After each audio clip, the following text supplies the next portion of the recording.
আসসালামু আলাইকুম। আজকে আপনাদেরকে আয়নাগরের ফুল ভিডিওটা দেখাবো। একটু সময় যদি বেশিও লাগে কষ্ট করে ভিডিওটা দেখে যাবেন।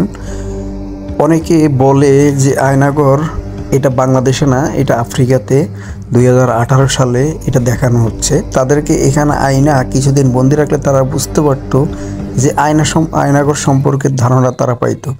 দেখেন কতটা নির্যাতিত মানুষ হয়েছে, আপনারা দেখতেই পাচ্ছেন। আপনাদেরকে পুরো ভিডিওটা আজকে দেখাবো, হাতে একটু সময় করে হলো ভিডিওটা দেখবেন। বাংলাদেশের প্রত্যেকটা মানুষ জানার দরকার যে কঠিন একটা ঘর, এটার নাম হলো আয়নাঘর।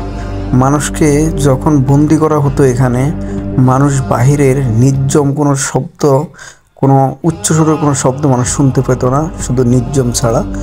এখানে দেখতেই পাচ্ছেন আপনারা কতটা আন্ধার মহল, কতটা গভীর, ভিতরে কত সুন্দরভাবে যে কয়েদিরা রাখার জন্য বা আসামিরা রাখার জন্য বা ভালো মানুষদেরকে রাখার জন্য এরা যে কত সুন্দরভাবে সার্কুলারটা তৈরি করছে আপনারা সরাসরি দেখতে পাচ্ছেন।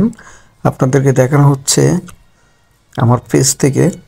আপনারা পুরো ভিডিওটা দেখবেন হাতে একটু সময় করে হলে। দেখেন মানুষ কি যে অবস্থায় আছে। যারাই দেখতেছেন অবশ্যই ভিডিওটা শেয়ার করে দিবেন।